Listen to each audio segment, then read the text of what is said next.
விஜய் ஸ்கூலுக்கு போறாரு. போயிட்டு குழந்தைய பார்க்குறாரு. "அப்பா வலிக்குதுப்பா, என்னால தாங்கவே முடியலப்பா, எனக்கு ரொம்ப வலிக்குதுப்பா" அப்படின்னு சொல்றாங்க. "இங்க பாருங்க, குழந்தைக்கு அடிபட்டுடுச்சு. அதனால தான் நாங்க வந்து உங்கள வர சொல்லியிருக்கோம். நாங்க பிரின்சிபலுக்கு இன்ஃபார்ம் பண்ணிட்டோம். நீங்க குழந்தைய கூட்டிட்டு போங்க" அப்படின்னு ஒரு டீச்சர் சொல்றாங்க. "இல்ல, என்னோட குழந்தையோட மிஸ் எங்க?" அப்படின்னு விஜய் கேட்குறாரு. "இல்ல, அவங்க வந்து கிளாஸ் ரூம்ல இருக்காங்க. நீங்க கூட்டிட்டு போங்க, ஒண்ணும் பிரச்சனை இல்ல" அப்படின்னு சொல்லிட்டு அந்த இன்னொரு மிஸ் சொல்றாங்க. "வா போலாம்" அப்படின்னு சொல்லிட்டு அப்படியே குழந்தைய கூட்டிட்டு வராரு. "அப்பா ரொம்ப வலிக்குதுப்பா, தாங்க முடியலப்பா" அப்படின்னு அம்மு சொல்றாங்க.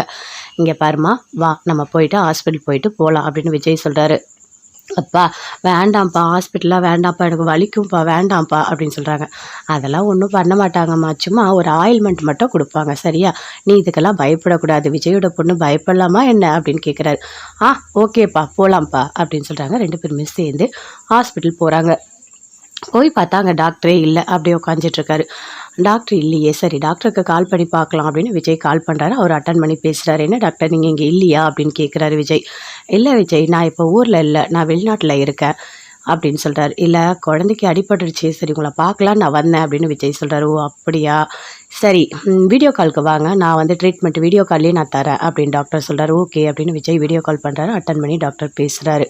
அப்படியே அந்த காயத்த பார்க்குறாரு. பார்த்துட்டு, "இது ஒண்ணும் பெரிய காயம் இல்ல. இது சின்ன காயம் தான். நீங்க ஆயில்மெண்ட் ஏதாவது எழுதி குடுங்க" அப்படின்னு விஜய் கேட்குறாரு. "ஓகே, நான் நான் சொல்றேன்" அப்படின்னு டாக்டர் சொல்றாரு. "சொல்லுங்க, நான் ரெக்கார்ட் பண்ணிக்கிறேன்" அப்படின்னு விஜய் ரெக்கார்ட் பண்ணிட்டு போயிட்டு ஆயில்மெண்ட் வாங்கி குழந்தைக்கு போட்டு வீட்டுக்கு கூட்டிட்டு போறாரு.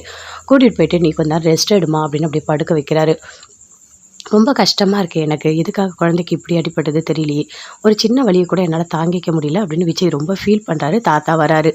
தாத்தா வந்து கேட்குறாரு. "இப்ப எப்படிப்பா இருக்கு குழந்தை, பரவாயில்லையா?" அப்படின்னு சொல்லிட்டு. "சின்ன காயம் தான், இருந்தாலும் மனசு ரொம்ப கஷ்டமா இருக்கு தாத்தா.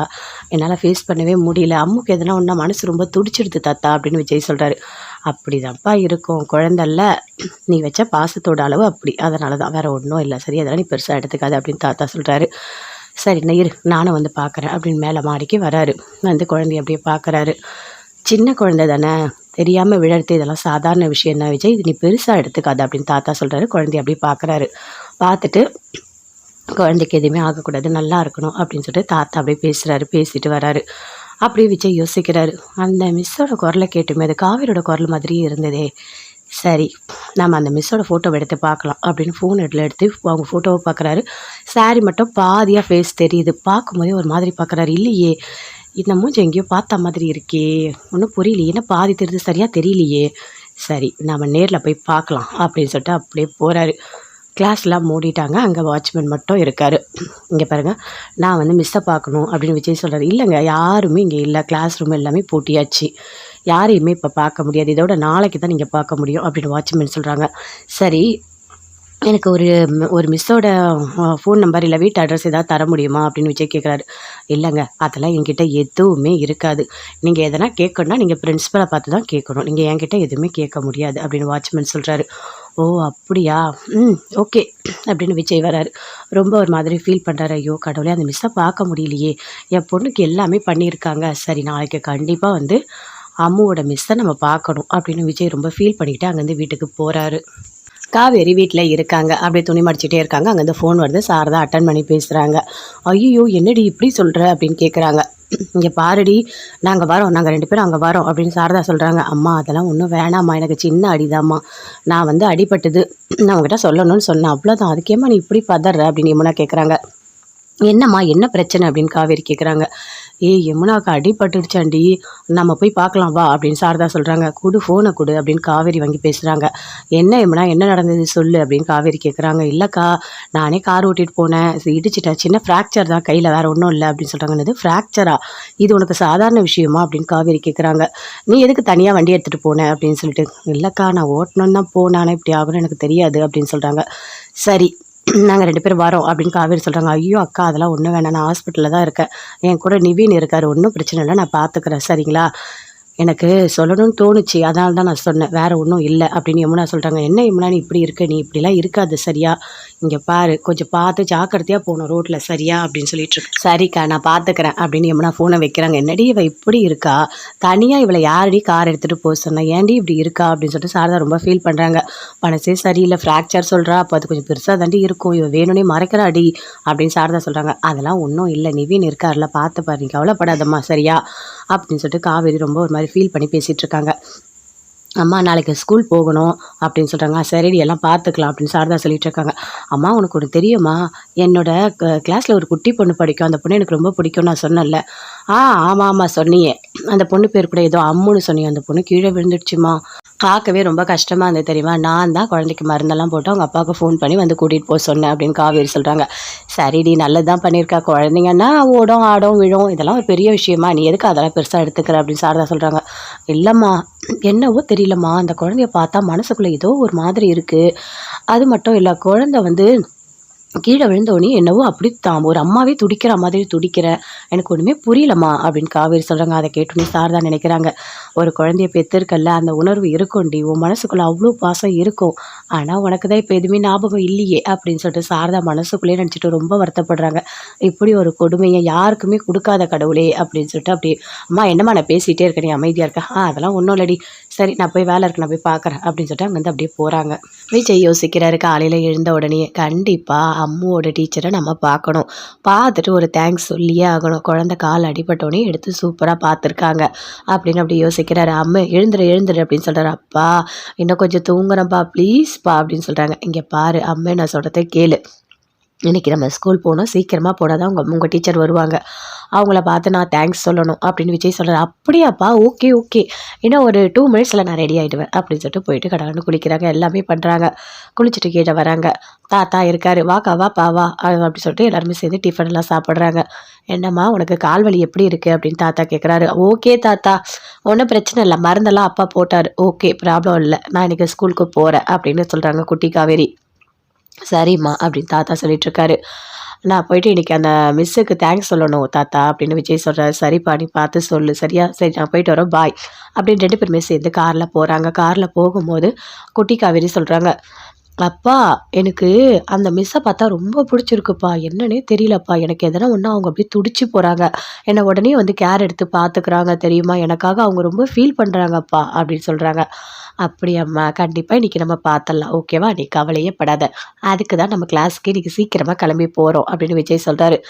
வா அப்படின்னு சொல்லிட்டு அங்கே வெளியே வெயிட் பண்ணிகிட்ருக்காங்க. இங்கே பாரு, இங்கேயே நம்ம கொஞ்ச நேரம் வெயிட் பண்ணலாம், அப்போ தான் உங்கள் கிளாஸ் மிஸ்ஸை நீ காட்டுவ அப்படின்னு விஜய் காவேரி 2 பேருமே சேர்ந்து அங்கே வெளியே வெயிட் பண்ணிகிட்டே இருக்காங்க.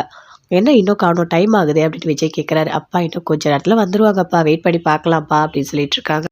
இல்லைம்மா அதுக்காக சொல்லலை, டைம் ஆகுதுல்ல, நீ வேறு கிளாஸ் ரூம் போகணும்ல, இல்லைன்னா நீ கிளாஸ் ரூம் போ, நான் வந்துட்டு கொஞ்சம் நேரம் கழித்து வரேன், அப்போது உன்னோட கிளாஸில் மிஸ் இருப்பாங்க, நான் பார்த்து ஒரு தேங்க்ஸ் சொல்கிறேன் ஓகேவா அப்படின்னு விஜய் சொல்கிறாரு. ஓகேப்பா, சரி நீங்கள் கண்டிப்பாக இன்றைக்கி வரணும் சரிங்களா, நான் உள்ளே போகிறேன் அப்படின்னு சொல்லிட்டு அப்படியே குட்டி காவேரி உள்ளே போகிறாங்க பாய் சொல்லிட்டு. அப்படியே விஜய் நின்றுட்டே இருக்காரு. குரலை கேட்கும்போது அப்படியே காவேரியோட குரல் மாதிரியே இருந்தது. கண்டிப்பாக அவங்கள பார்த்தே ஆகணும், அவங்கள பார்க்காம இன்றைக்கி நம்ம வீட்டுக்கு போகவே கூடாது அப்படின்னு அப்படியே வெயிட் பண்ணிகிட்டே இருக்காரு. வெயிட் பண்ணிகிட்டே இருக்கும்போது அங்கேருந்து போகிறாரு. கொஞ்சம் நேரம் கழிச்சு கிளாஸ் ரூமில் போய் பார்த்தா அங்கே யாருமே இல்லை. எங்கே இவங்களோட மிஸ் எங்கே அப்படின்னு விஜய் கேட்குறாரு. அவங்க இன்றைக்கி லீவ், அவங்க வந்துட்டு அவங்களோட சிஸ்டருக்கு யாருக்கோ அடிபட்டிருக்குன்னு சொல்லிட்டு அவங்க லீவ் கேட்டு போயிருக்காங்க, அவங்க வரத்துக்கு இன்னும் ஒரு 2-3 டேஸ் ஆகும் அப்படின்னு இன்னொரு டீச்சர் சொல்கிறாங்க. ஐயோ கடவுளே, என்ன இது, அந்த மிஸ்ஸை பார்க்கணுன்னு நினச்சா மிஸ் பண்ணிகிட்டே இருக்கேன், எனக்கு ஒன்றுமே புரியலையே, என்ன பண்ணுறது, இன்றைக்கும் பார்க்க முடியாதா, இன்னும் 3 டேஸ் வெயிட் பண்ணணும், சரி பரவாயில்ல நம்ம வீட்டுக்கு போகலாம் அப்படின்னு விஜய் வீட்டுக்கு போகிறாரு. போகும்போது ரொம்ப ஃபீல் பண்ணுறாரு. என்ன காரணம், அந்த மிஸ்ஸை எப்போ போய் மீட் பண்ணாலும் அந்த வாய்ப்பு கிடைக்கவே மாட்டுது, சரி 3 டேஸ் ஆகட்டும், கண்டிப்பாக போயிட்டு நம்ம மீட் பண்ணணும் அப்படின்னு சொல்லிட்டு விஜய் வீட்டுக்கு போகிறாரு. போயிட்டு எப்பவும் போல் காவேரியை கூப்பிட்றதுக்காக வராரு.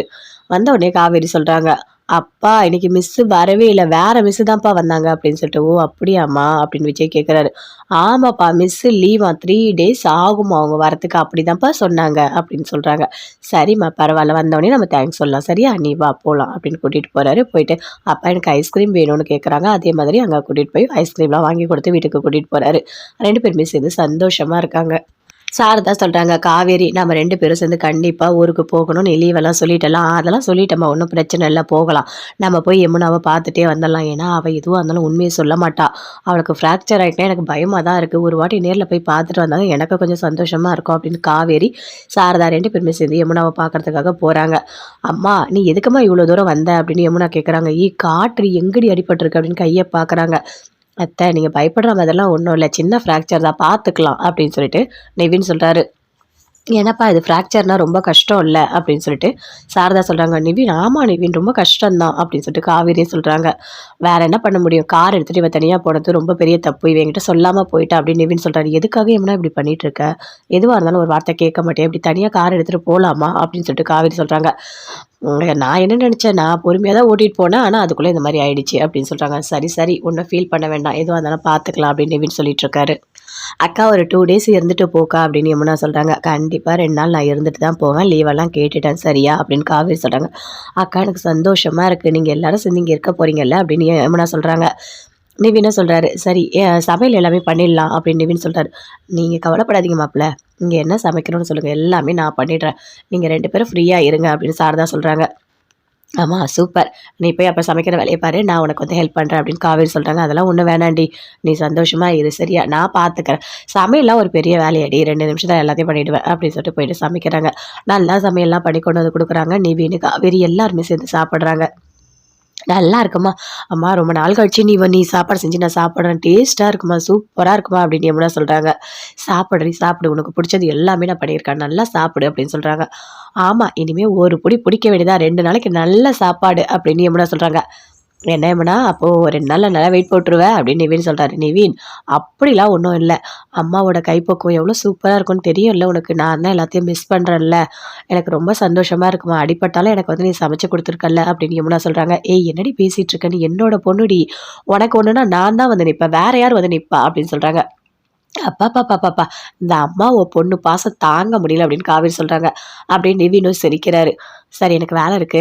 யமுனா நான் போயிட்டு வரேன்" அப்படின்னு நிவின் அங்கேருந்து அப்படியே போறாரு. "என்னடி மாப்பிள உன்ன நல்லா பார்த்துக்கிறாரா?" அப்படின்னு சொல்லிட்டு சாரதா கேட்குறாங்க. "அம்மா எனக்கு கல்யாணம் பண்ணும்போது தாம்மா அவருக்கு என்ன புடிக்கல. அதுக்கப்புறம் அப்புறம் அப்புறம் ரொம்ப புடிச்சிருக்கும்மா அவரு எனக்கு. அவரு என்ன நல்லா பார்த்துக்கிறாரு தெரியுமா? ஒரு சின்ன திட்டு கூட திட்ட மாட்டாரு. அவ்ளோ சூப்பரா என்ன பார்த்துக்கிறாரு. நான் தான் சொன்னேன்ல நிவின் வந்து ரொம்ப ரொம்ப நல்லவரு. இவர நான் கல்யாணம் பண்ணா நல்லா இருப்பேன்னு உன்கிட்ட சொன்னேன்ல. பாரும்மா அதே மாரி நடக்குது" அப்படின்னு சொல்லிட்டு யமுனா சந்தோஷப்படுறாங்க. "ரொம்ப சந்தோஷம்டி. நீயாவது சந்தோஷமா இருக்கியே. நீ, கங்கா 2 பேரும் சந்தோஷமா இருக்கிறத நெனச்சா எனக்கு சந்தோஷமா இருக்கு. காவேரிக்கு தான் எப்படியாவது ஒரு கல்யாணம் பண்ணணும்னு நெனச்சா பொண்ணு பார்த்துட்டு போனாங்க. ஆனா, அவங்கள எனக்கு பிடிக்கல. இந்த கல்யாணமே வேண்டான்னு சொல்லிட்டு இருக்கா. எனக்கு ரொம்ப கஷ்டமா இருக்கு" அப்படின்னு சாரதா சொல்றாங்க. "அக்கா நீ ஏன்க்கா இப்படி இருக்க? கல்யாணம் பண்ணிக்கோக்கா. அது நல்லதுக்கா" அப்படின்னு யமுனா சொல்றாங்க. "இங்க பாருங்க அம்மா விட்டு நான் எங்கேயும் போக மாட்டேன். எனக்கு கல்யாணமே வேண்டாம். இப்ப வந்த மாப்பிள்ளைய கூட நான் மறுபடியும்லாம் கல்யாணம்லாம் பண்ணிக்க மாட்டேன். எனக்கு வேண்டான்னு சொல்லிட்டேன்" அப்படின்னு காவேரி சொல்றாங்க. "அக்கா புரிஞ்சுக்கோக்கா. கல்யாணம் பண்ணிட்டா நீ நல்லா இருப்பக்கா" அப்படின்னு யமுனா சொல்றாங்க. "யாரும் பேசாதீங்க என்கிட்ட. இத பத்தி பேசினா நான் பேச மாட்டேன்" அப்படின்னு காவேரி விஜய் ஸ்கூலுக்கு போறாரு. போயிட்டு குழந்தைய பார்க்குறாரு. "அப்பா வலிக்குதுப்பா. என்னால தாங்கவே முடியலப்பா. எனக்கு ரொம்ப வலிக்குதுப்பா" அப்படின்னு சொல்றாங்க. "இங்க பாருங்க குழந்தைக்கு அடிபட்டுடுச்சு. அதனால தான் நாங்க வந்து உங்கள வர சொல்லியிருக்கோம். நாங்க பிரின்சிபலுக்கு இன்ஃபார்ம் பண்ணிட்டோம். நீங்க குழந்தைய கூட்டிட்டு போங்க" அப்படின்னு ஒரு டீச்சர் சொல்றாங்க. "இல்ல என்னோட குழந்தையோட மிஸ் எங்க?" அப்படின்னு விஜய் கேட்குறாரு. "இல்ல அவங்க வந்து கிளாஸ் ரூம்ல இருக்காங்க. நீங்க கூட்டிட்டு போங்க. ஒண்ணும் பிரச்சனை இல்ல" அப்படின்னு சொல்லிட்டு அந்த இன்னொரு மிஸ் சொல்றாங்க. "வா போலாம்" அப்படின்னு சொல்லிட்டு அப்படியே குழந்தைய கூட்டிட்டு வராரு. "அப்பா ரொம்ப வலிக்குதுப்பா. தாங்க முடியலப்பா" அப்படின்னு அம்மு சொல்றாங்க. "இங்க பாரும்மா, வா நம்ம போயிட்டு ஹாஸ்பிட்டல் போயிட்டு போலாம்" அப்படின்னு விஜய் சொல்றாரு. "அப்பா வேண்டாம்ப்பா, ஹாஸ்பிட்டல்லாம் வேண்டாம்ப்பா. எனக்கு வலிக்கும்ப்பா. வேண்டாம்ப்பா" அப்படின்னு சொல்றாங்க. "அதெல்லாம் ஒண்ணும் பண்ண மாட்டாங்கம்மா. சும்மா ஒரு ஆயில்மெண்ட் மட்டும் குடுப்பாங்க. சரியா? நீ இதுக்கெல்லாம் பயப்படக்கூடாது. விஜயோட பொண்ணு பயப்படலாமா என்ன?" அப்படின்னு கேட்குறாரு. ஓகேப்பா போலாம்ப்பா" அப்படின்னு சொல்றாங்க. 2 பேருமே சேர்ந்து ஹாஸ்பிட்டல் போறாங்க. போய் பார்த்தா அங்க டாக்டரே இல்ல. அப்படியே உட்காந்துட்டு இருக்காரு. டாக்டர் இல்லையே, சரி டாக்டருக்கு கால் பண்ணி பார்க்கலாம் அப்படின்னு விஜய் கால் பண்றாரு. அவர் அட்டெண்ட் பண்ணி பேசுறாரு. "என்ன டாக்டர் நீங்க இங்க இல்லையா?" அப்படின்னு கேட்குறாரு விஜய். "இல்ல விஜய், நான் இப்போ ஊர்ல இல்ல. நான் வெளிநாட்டுல இருக்கேன்" அப்படின்னு சொல்றாரு. "இல்ல குழந்தைக்கு அடிபட்டுருச்சு. சரி உங்கள பார்க்கலான்னு நான் வந்தேன்" அப்படின்னு விஜய் சொல்றாரு. "ஓ அப்படியா? சரி வீடியோ காலுக்கு வாங்க. நான் வந்து ட்ரீட்மெண்ட் வீடியோ கால்லயே நான் தரேன்" அப்படின்னு டாக்டர் சொல்றாரு. ஓகே அப்படின்னு விஜய் வீடியோ கால் பண்றாரு. அட்டெண்ட் பண்ணி டாக்டர் பேசுறாரு. அப்படியே அந்த காயத்த பார்க்குறாரு. பார்த்துட்டு, "இது ஒண்ணும் பெரிய காயம் இல்ல. இது சின்ன காயம் தான். நீங்க ஆயில்மெண்ட் ஏதாவது எழுதி குடுங்க" அப்படின்னு விஜய் கேட்குறாரு. "ஓகே. நான் நான் சொல்றேன்" அப்படின்னு டாக்டர் சொல்றாரு. "சொல்லுங்க நான் ரெக்கார்ட் பண்ணிக்கிறேன்" அப்படின்னு விஜய் ரெக்கார்ட் பண்ணிட்டு போயிட்டு ஆயில்மெண்ட் வாங்கி குழந்தைக்கு போட்டு வீட்டுக்கு கூட்டிட்டு போறாரு. கூட்டிட்டு போயிட்டு, "நீ கொஞ்ச நேரம் ரெஸ்ட் எடும்மா" அப்படின்னு அப்படியே படுக்க வைக்கிறாரு. "ரொம்ப கஷ்டமா இருக்கு எனக்கு. எதுக்காக குழந்தைக்கு இப்படி அடிபட்டது தெரியலையே. ஒரு சின்ன வலிய கூட என்னால தாங்கிக்க முடியல" அப்படின்னு விஜய் ரொம்ப ஃபீல் பண்றாரு. தாத்தா வராரு. தாத்தா வந்து கேட்குறாரு. "இப்ப எப்படிப்பா இருக்கு குழந்தை பரவாயில்லையா?" அப்படின்னு சொல்லிட்டு. "சின்ன காயம் தான். இருந்தாலும் மனசு ரொம்ப கஷ்டமா இருக்கு தாத்தா. என்னால ஃபேஸ் பண்ணவே முடியல. அம்முக்கு எதுனா ஒண்ணா மனசு ரொம்ப துடிச்சிடுது தாத்தா" அப்படின்னு விஜய் சொல்றாரு. "அப்படிதான்ப்பா இருக்கும். குழந்தல்ல. நீ வச்ச பாசத்தோட அளவு அப்படி. அதனால தான். வேற ஒண்ணும் இல்ல. சரியா? அதெல்லாம் நீ பெருசா எடுத்துக்காத" அப்படின்னு தாத்தா சொல்றாரு. சரி நான் இரு நானும் வந்து பார்க்குறேன் அப்படின்னு மேலே மாடிக்கு வராரு. வந்து குழந்தைய அப்படியே பார்க்குறாரு. சின்ன குழந்தை தானே, தெரியாமல் விழறது இதெல்லாம் சாதாரண விஷயம் தான் விஜய், இது நீ பெருசாக எடுத்துக்காத அப்படின்னு தாத்தா சொல்கிறாரு. குழந்தைய அப்படியே பார்க்குறாரு. பார்த்துட்டு குழந்தைக்கு எதுவுமே ஆகக்கூடாது, நல்லா இருக்கணும் அப்படின்னு சொல்லிட்டு தாத்தா அப்படியே பேசுகிறாரு. பேசிட்டு வராரு. அப்படியே விஜய் யோசிக்கிறாரு. அந்த மிஸ்ஸோட குரலை கேட்டுமே அது காவேரியோட குரல் மாதிரியே இருந்ததே. சரி, நம்ம அந்த மிஸ்ஸோட ஃபோட்டோவை எடுத்து பார்க்கலாம் அப்படின்னு ஃபோன் எடுத்து அவங்க ஃபோட்டோவை பார்க்குறாரு. சாரி மட்டும் பாதியாக ஃபேஸ் தெரியுது. பார்க்கும்போதே ஒரு மாதிரி பார்க்குறாரு. இல்லையே, இந்த மூஞ்சி எங்கேயோ பார்த்த மாதிரி இருக்கே, ஒன்றும் புரியலையே, என்ன பாதி தெரியுது சரியாக தெரியலையே. சரி, நம்ம நேரில் போய் பார்க்கலாம் அப்படின்னு சொல்லிட்டு அப்படியே போகிறாரு. கிளாஸ்லாம் மூடிட்டாங்க. அங்கே வாட்ச்மேன் மட்டும் இருக்கார். இங்கே பாருங்கள், நான் வந்து மிஸ்ஸை பார்க்கணும் அப்படின்னு விஜய் சொல்கிறார். இல்லைங்க, யாருமே இங்கே இல்லை, கிளாஸ் ரூம் எல்லாமே பூட்டியாச்சு, யாரையுமே இப்போ பார்க்க முடியாது, இதோட நாளைக்கு தான் நீங்கள் பார்க்க முடியும் அப்படின்னு வாட்ச்மேன் சொல்கிறாங்க. சரி, எனக்கு ஒரு மிஸ்ஸோட ஃபோன் நம்பர் இல்லை வீட்டு அட்ரஸ் ஏதாவது தர முடியுமா அப்படின்னு விஜய் கேட்குறாரு. இல்லைங்க, அதெல்லாம் என்கிட்ட எதுவுமே இருக்காது, நீங்கள் எதனா கேட்கணுன்னா நீங்கள் பிரின்ஸிபலை பார்த்து தான் கேட்கணும், நீங்கள் என்கிட்ட எதுவுமே கேட்க முடியாது அப்படின்னு வாட்ச்மேன் சொல்கிறாரு. ஓ அப்படியா, ஓகே அப்படின்னு விஜய் வராரு. ரொம்ப ஒரு மாதிரி ஃபீல் பண்ணுறாரு. ஐயோ கடவுளே, அந்த மிஸ்ஸை பார்க்க முடியலையே, என் பொண்ணுக்கு எல்லாமே பண்ணியிருக்காங்க, சரி நாளைக்கு கண்டிப்பாக வந்து அம்முவோட மிஸ்ஸை நம்ம பார்க்கணும் அப்படின்னு விஜய் ரொம்ப ஃபீல் பண்ணிக்கிட்டு அங்கேருந்து வீட்டுக்கு போகிறாரு. காவேரி வீட்டில் இருக்காங்க. அப்படியே துணி மடிச்சிட்டே இருக்காங்க. அங்கேருந்து ஃபோன் வருது. சாரதா அட்டன் பண்ணி பேசுகிறாங்க. ஐயோ என்னடி இப்படி சொல்கிற அப்படின்னு கேட்குறாங்க. இங்கே பாருடி, நாங்கள் வரோம், நாங்கள் 2 பேரும் அங்கே வரோம் அப்படின்னு சாரதா சொல்கிறாங்க. அம்மா அதெல்லாம் ஒன்றும் வேணாம்மா, எனக்கு சின்ன அடிதாம்மா, நான் வந்து அடிபட்டது, நான் உங்ககிட்ட சொல்லணும்னு சொன்னேன், அவ்வளோதான், அதுக்கேம்மா நீ இப்படி பதற அப்படின்னு யமுனா கேட்குறாங்க. என்னம்மா என்ன பிரச்சனை அப்படின்னு காவேரி கேட்குறாங்க. யமுனாவுக்கு அடிபட்டுடுச்சாண்டி, நம்ம போய் பார்க்கலாம் வா அப்படின்னு சாரதா சொல்கிறாங்க. கொடு ஃபோனை கொடு அப்படின்னு காவேரி வாங்கி பேசுகிறாங்க. என்ன யமுனா என்ன நடந்தது சொல்லு அப்படின்னு காவேரி கேட்குறாங்க. இல்லைக்கா, நானே கார் ஓட்டிகிட்டு போனேன், இடிச்சிட்டேன், சின்ன ஃப்ராக்சர் தான் கையில், வேறு ஒன்றும் இல்லை அப்படின்னு சொல்கிறாங்க. இது ஃப்ராக்சரா, இது உனக்கு சாதாரண விஷயமா அப்படின்னு காவேரி கேட்குறாங்க. நீ எதுக்கு தனியாக வண்டி எடுத்துகிட்டு போனேன் அப்படின்னு சொல்லிட்டு. இல்லைக்கா, நான் ஓட்டணுன்னு தான் போனேன், ஆனால் இப்படி ஆகணும்னு எனக்கு தெரியாது அப்படின்னு சொல்கிறாங்க. சரி, நாங்கள் 2 பேரும் வரோம் அப்படின்னு காவேரி சொல்கிறாங்க. ஐயோ அக்கா, அதெல்லாம் ஒன்றும் வேணாம், நான் ஹாஸ்பிட்டலில் தான் இருக்கேன், என் கூட நிவின் இருக்கார், ஒன்றும் பிரச்சனை இல்லை, நான் பார்த்துக்கிறேன் சரிங்களா, எனக்கு சொல்லணும்னு தோணுச்சு, அதனால தான் நான் சொன்னேன், வேறு ஒன்றும் இல்லை அப்படின்னு யமுனா சொல்கிறாங்க. என்ன யமுனா நீ இப்படி இருக்க, நீ இப்படிலாம் இருக்காது சரியா, இங்கே பாரு, கொஞ்சம் பார்த்து ஜாக்கிரதையாக போகணும் ரோட்டில் சரியா அப்படின்னு சொல்லிட்டு இருக்கு. சரிக்கா நான் பார்த்துக்கிறேன் அப்படின்னு யமுனா ஃபோனை வைக்கிறாங்க. என்னடி இவ இப்படி இருக்கா, தனியாக இவளை யாரடி கார் எடுத்துகிட்டு போக சொன்னேன், ஏன்டி இப்படி இருக்கா அப்படின்னு சொல்லிட்டு சாரதா ரொம்ப ஃபீல் பண்ணுறாங்க. மனசே சரியில்லை, ஃப்ராக்சர் சொல்கிறா, அப்போ அது கொஞ்சம் பெருசாக தாண்டி இருக்கும், இவ வேணும்னே மறைக்கிறாடி அப்படின்னு சாரதா சொல்கிறாங்க. அதெல்லாம் ஒன்றும் இல்லை, நிவின் இருக்கார்ல, பார்த்து பாரு, நீ கவலைப்படாதம்மா சரியா அப்படின்னு சொல்லிட்டு காவேரி ரொம்ப ஒரு மாதிரி ஃபீல் பண்ணி பேசிகிட்டு இருக்காங்க. அம்மா நாளைக்கு ஸ்கூல் போகணும் அப்படின்னு சொல்கிறாங்க. சரிடி எல்லாம் பார்த்துக்கலாம் அப்படின்னு சாரதா சொல்லிட்டு இருக்காங்க. அம்மா உனக்கு ஒன்று தெரியுமா, என்னோட கிளாஸில் ஒரு குட்டி பொண்ணு படிக்கும், அந்த பொண்ணு எனக்கு ரொம்ப பிடிக்கும் நான் சொன்னேன்ல. ஆமாம் ஆமாம் சொன்னியே, அந்த பொண்ணு பேர் கூட ஏதோ அம்முன்னு சொன்னியே, அந்த பொண்ணு கீழே விழுந்துடுச்சுமா, பார்க்கவே ரொம்ப கஷ்டமாக இருந்தது தெரியுமா, நான் தான் குழந்தைக்கு மருந்தெல்லாம் போட்டு அவங்க அப்பாவுக்கு ஃபோன் பண்ணி வந்து கூட்டிகிட்டு போக சொன்னேன் அப்படின்னு காவேரி சொல்கிறாங்க. சரிடி நல்லது தான் பண்ணியிருக்கா, குழந்தைங்கன்னா ஓடும் ஆடும் விழும், இதெல்லாம் ஒரு பெரிய விஷயமா, நீ எதுக்கு அதெல்லாம் பெருசாக எடுத்துக்கிற அப்படின்னு சாரதா சொல்கிறாங்க. இல்லைம்மா என்னவோ தெரியலம்மா, அந்த குழந்தைய பார்த்தா மனசுக்குள்ளே ஏதோ ஒரு மாதிரி இருக்குது, அது மட்டும் இல்லை குழந்தை வந்து கீழே விழுந்தோடனே என்னவோ அப்படி தான் ஒரு அம்மாவே துடிக்கிற மாதிரி துடிக்கிறேன், எனக்கு ஒன்றுமே புரியலம்மா அப்படின்னு காவேரி சொல்கிறாங்க. அதை கேட்டோன்னே சாரதா நினைக்கிறாங்க, ஒரு குழந்தைய பெற்றிருக்கல்ல, அந்த உணர்வு இருக்கும்டி, உன் மனசுக்குள்ளே அவ்வளோ பாசம் இருக்கும், ஆனால் உனக்கு தான் இப்போ எதுவுமே ஞாபகம் இல்லையே அப்படின்னு சொல்லிட்டு சாரதா மனசுக்குள்ளேயே நினச்சிட்டு ரொம்ப வருத்தப்படுறாங்க. இப்படி ஒரு கொடுமையை யாருக்குமே கொடுக்காத கடவுளே அப்படின்னு சொல்லிட்டு அப்படியே, அம்மா என்னம்மா நான் பேசிகிட்டே இருக்கேன், நீ அமைதியாக இருக்க, அதெல்லாம் ஒன்றும் இல்லடி, சரி நான் போய் வேலை இருக்கு நான் போய் பார்க்குறேன் அப்படின்னு சொல்லிட்டு அங்கேருந்து அப்படியே போகிறாங்க. விஜய் யோசிக்கிறாரு. காலையில் எழுந்த உடனே கண்டிப்பாக அம்முவோட டீச்சரை நம்ம பார்க்கணும், பார்த்துட்டு ஒரு தேங்க்ஸ் சொல்லியே ஆகணும், குழந்தை கால் அடிபட்டோடனே எடுத்து சூப்பராக பார்த்துருக்காங்க அப்படின்னு அப்படி யோசிக்கிறாரு. அம்மா எழுந்துரு அப்படின்னு சொல்கிறாரு. அப்பா இன்னும் கொஞ்சம் தூங்குறேன்ப்பா ப்ளீஸ்ப்பா அப்படின்னு சொல்கிறாங்க. இங்கே பாரு அம்மா, நான் சொல்கிறத கேளு, இன்றைக்கி நம்ம ஸ்கூல் போகணும், சீக்கிரமாக போனால் தான் உங்கள் டீச்சர் வருவாங்க, அவங்கள பார்த்து நான் தேங்க்ஸ் சொல்லணும் அப்படின்னு விஜய் சொல்கிறார். அப்படியாப்பா, ஓகே ஓகே, இன்னும் ஒரு 2 மினிட்ஸில் நான் ரெடி ஆகிடுவேன் அப்படின்னு சொல்லிட்டு போயிட்டு கடவுள்னு குளிக்கிறாங்க. எல்லாமே பண்ணுறாங்க. குளிச்சுட்டு கீழே வராங்க. தாத்தா இருக்கார். வாக்கா வாப்பா வா அப்படி சொல்லிட்டு எல்லாருமே சேர்ந்து டிஃபன்லாம் சாப்பிட்றாங்க. என்னம்மா உனக்கு கால் வலி எப்படி இருக்குது அப்படின்னு தாத்தா கேட்குறாரு. ஓகே தாத்தா, ஒன்றும் பிரச்சனை இல்லை, மருந்தெல்லாம் அப்பா போட்டார், ஓகே ப்ராப்ளம் இல்லை, நான் இன்றைக்கி ஸ்கூலுக்கு போகிறேன் அப்படின்னு சொல்கிறாங்க குட்டி காவேரி. சரிம்மா அப்படின்னு தாத்தா சொல்லிட்டுருக்காரு. நான் போயிட்டு இன்றைக்கி அந்த மிஸ்ஸுக்கு தேங்க்ஸ் சொல்லணும் தாத்தா அப்படின்னு விஜய் சொல்கிறார். சரிப்பா நீ பார்த்து சொல்லு சரியா, சரி நான் போயிட்டு வரோம் பாய் அப்படின்னு 2 பேருமே சேர்ந்து காரில் போகிறாங்க. காரில் போகும்போது குட்டி காவேரி சொல்கிறாங்க, அப்பா, எனக்கு அந்த மிஸ்ஸ பார்த்தா ரொம்ப புடிச்சிருக்குப்பா. என்னன்னே தெரியலப்பா. எனக்கு எதனா ஒண்ணா அவங்க அப்படியே துடிச்சு போறாங்க. என்ன உடனே வந்து கேர் எடுத்து பார்த்துக்கிறாங்க தெரியுமா? எனக்காக அவங்க ரொம்ப ஃபீல் பண்றாங்கப்பா அப்படின்னு சொல்றாங்க. அப்படியாம்மா, கண்டிப்பா இன்னைக்கு நம்ம பார்த்துடலாம். ஓகேவா? நீ கவலையே படாத. அதுக்கு தான் நம்ம கிளாஸ்க்கு இன்னைக்கு சீக்கிரமா கிளம்பி போறோம் அப்படின்னு விஜய் சொல்றாரு. வா அப்படின்னு சொல்லிட்டு அங்க வெளிய வெயிட் பண்ணிட்டு இருக்காங்க.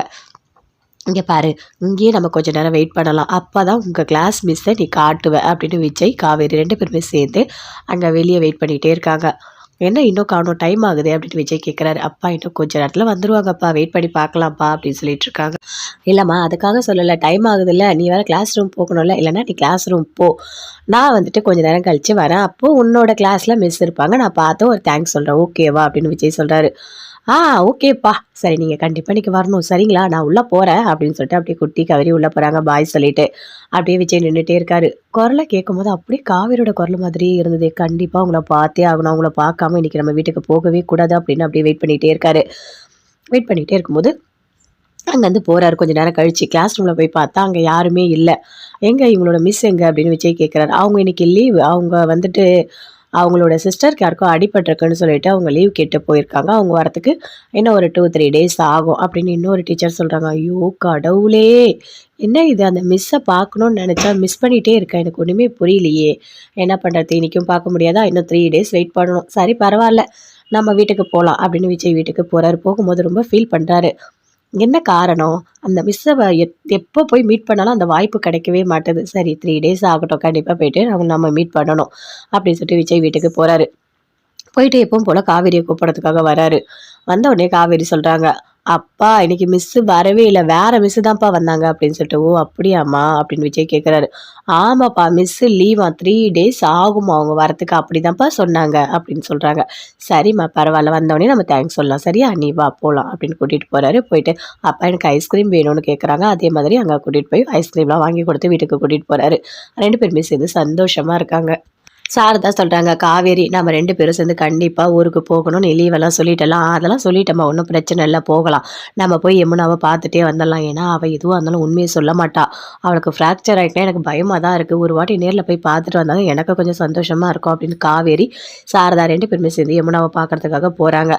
"அம்மா நீ எதுக்கும்மா இவ்வளோ தூரம் வந்த?" அப்படின்னு யமுனா கேட்குறாங்க. "ஏய் காற்று எங்கடி அடிபட்டுருக்கு?" அப்படின்னு கைய பார்க்குறாங்க.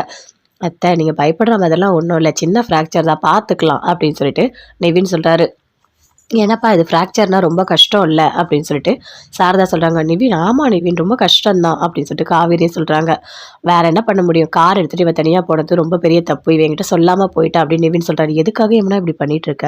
எதுவா இருந்தாலும் ஒரு வார்த்தை கேட்க மாட்டியா? இப்படி தனியா கார் எடுத்துட்டு போலாமா?" அப்படின்னு சொல்லிட்டு காவேரி சொல்றாங்க. நான் என்ன நினைச்சேன், நான் பொறுமையா தான் ஓட்டிட்டு போனேன். ஆனா அதுக்குள்ள இந்த மாரி ஆயிடுச்சு" அப்படின்னு சொல்றாங்க. "சரி, சரி. ஒண்ணும் ஃபீல் பண்ண வேண்டாம். எதுவா இருந்தாலும் பார்த்துக்கலாம்" அப்படின்னு நிவின் சொல்லிட்டு இருக்காரு. "அக்கா ஒரு 2 டேஸ் இருந்துட்டு போக்கா" அப்படின்னு யமுனா சொல்றாங்க. "கண்டிப்பா 2 நாள் நான் இருந்துட்டு தான் போவேன். லீவெல்லாம் கேட்டுட்டேன் சரியா?" அப்படின்னு காவேரி சொல்றாங்க. "அக்கா எனக்கு சந்தோஷமா இருக்கு. நீங்க எல்லாரும் சேர்ந்து இங்க இருக்க போறீங்கல்ல" அப்படின்னு யமுனா சொல்றாங்க. நிவினும் சொல்றாரு, "சரி சமையல் எல்லாமே பண்ணிடலாம்" அப்படின்னு நிவின் சொல்றாரு. "நீங்க கவலைப்படாதீங்க மாப்ள. இங்க என்ன சமைக்கணும்னு சொல்லுங்க. எல்லாமே நான் பண்ணிடுறேன். நீங்க 2 பேரும் ஃப்ரீயா இருங்க" அப்படின்னு சாரதா சொல்றாங்க. "ஆமா சூப்பர். நீ போய் அப்ப சமைக்கிற வேலைய பாரு. நான் உனக்கு வந்து ஹெல்ப் பண்றேன்" அப்படின்னு காவேரி சொல்றாங்க. "அதெல்லாம் ஒண்ணும் வேணாண்டி. நீ சந்தோஷமா இரு சரியா? நான் பார்த்துக்கிறேன். சமையல்லாம் ஒரு பெரிய வேலையாடி. 2 நிமிஷத்துல எல்லாத்தையும் பண்ணிடுவேன்" அப்படின்னு சொல்லிட்டு போயிட்டு சமைக்கிறாங்க. நல்லா சமையல்லாம் பண்ணி கொண்டு வந்து குடுக்குறாங்க. நிவினு, காவேரி எல்லாருமே சேர்ந்து சாப்பிடுறாங்க. "நல்லா இருக்கும்மா. அம்மா ரொம்ப நாள் கழிச்சு நீ சாப்பாடு செஞ்சு நான் சாப்பிடுறேன். டேஸ்ட்டா இருக்கும்மா. சூப்பரா இருக்கும்மா" அப்படின்னு யமுனா சொல்றாங்க. "சாப்பிடுறி சாப்பிடு. உனக்கு புடிச்சது எல்லாமே நான் பண்ணியிருக்கேன். நல்லா சாப்பிடு" அப்படின்னு சொல்றாங்க. "ஆமா. இனிமே ஒரு புடி புடிக்க வேண்டியதா 2 நாளைக்கு நல்ல சாப்பாடு" அப்படின்னு யமுனா சொல்றாங்க. "என்ன யமுனா அப்போ 2 நாள்ல நல்லா வெயிட் போட்டுருவ" அப்படின்னு நிவின் சொல்றாரு. "நிவின் அப்படிலாம் ஒண்ணும் இல்ல. அம்மாவோட கைப்பக்குவம் எவ்வளோ சூப்பரா இருக்கும்னு தெரியும்ல உனக்கு. நான் தான் எல்லாத்தையும் மிஸ் பண்றேன்ல. எனக்கு ரொம்ப சந்தோஷமா இருக்கும்மா. அடிபட்டாலும் எனக்கு வந்து நீ சமைச்சு குடுத்துருக்கல்ல" அப்படின்னு யமுனா சொல்றாங்க. "ஏய் என்னடி பேசிட்டு இருக்க? நீ என்னோட பொண்ணுடி. உனக்கு ஒண்ணுன்னா நான் தான் வந்து நிப்பேன். வேற யார் வந்து நிப்பா?" அப்படின்னு சொல்றாங்க. "அப்பப்பப்பப்பப்பா! இந்த அம்மாவ பொண்ணு பாசம் தாங்க முடியல" அப்படின்னு காவேரி சொல்றாங்க. அப்படியே நிவினும் சிரிக்கிறாரு. "சரி எனக்கு வேலை இருக்கு. யமுனா நான் போயிட்டு வரேன்" அப்படின்னு நிவின் அங்கருந்து அப்படியே போறாரு. "என்னடி மாப்பிள உன்ன நல்லா பார்த்துக்கிறாரா?" அப்படின்னு சொல்லிட்டு சாரதா கேட்குறாங்க. "அம்மா எனக்கு கல்யாணம் பண்ணும்போது தாம்மா அவருக்கு என்ன புடிக்கல. அதுக்கப்புறம் அப்புறம் அப்புறம் ரொம்ப புடிச்சிருக்கும்மா அவரு எனக்கு. அவரு என்ன நல்லா பார்த்துக்கிறாரு தெரியுமா? ஒரு சின்ன திட்டு கூட திட்ட மாட்டாரு. அவ்ளோ சூப்பரா என்ன பார்த்துக்கிறாரு. நான் தான் சொன்னேன்ல நிவின் வந்து ரொம்ப ரொம்ப நல்லவரு. இவர நான் கல்யாணம் பண்ணா நல்லா இருப்பேன்னு உன்கிட்ட சொன்னேன்ல, பாரும்மா அதே மாரி நடக்குது அப்படின்னு சொல்லிட்டு யமுனா சந்தோஷப்படுறாங்க. ரொம்ப சந்தோஷம்டி. நீயாவது சந்தோஷமா இருக்கியே. நீ, கங்கா 2 பேரும் சந்தோஷமா இருக்கிறத நெனச்சா எனக்கு சந்தோஷமா இருக்கு. காவேரிக்கு தான் எப்படியாவது ஒரு கல்யாணம் பண்ணணும்னு நெனச்சா, பொண்ணு பார்த்துட்டு போனாங்க. ஆனா, அவங்கள எனக்கு பிடிக்கல. இந்த கல்யாணமே வேண்டான்னு சொல்லிட்டு இருக்கா. எனக்கு ரொம்ப கஷ்டமா இருக்கு அப்படின்னு சாரதா சொல்றாங்க. அக்கா நீ ஏன்க்கா இப்படி இருக்க? கல்யாணம் பண்ணிக்கோக்கா. அது நல்லதுக்கா அப்படின்னு யமுனா சொல்றாங்க. இங்க பாருங்க அம்மா விட்டு நான் எங்கேயும் போக மாட்டேன். எனக்கு கல்யாணமே வேண்டாம். இப்ப வந்த மாப்பிள்ளைய கூட நான் மறுபடியும்லாம் கல்யாணம்லாம் பண்ணிக்க மாட்டேன். எனக்கு வேண்டான்னு சொல்லிட்டேன் அப்படின்னு காவேரி சொல்றாங்க. அக்கா புரிஞ்சுக்கோக்கா. கல்யாணம் பண்ணிட்டா நீ நல்லா இருப்பக்கா அப்படின்னு யமுனா சொல்றாங்க. யாரும் பேசாதீங்க என்கிட்ட. இத பத்தி பேசினா நான் பேச மாட்டேன் அப்படின்னு காவேரி கோவப்படுறாங்க.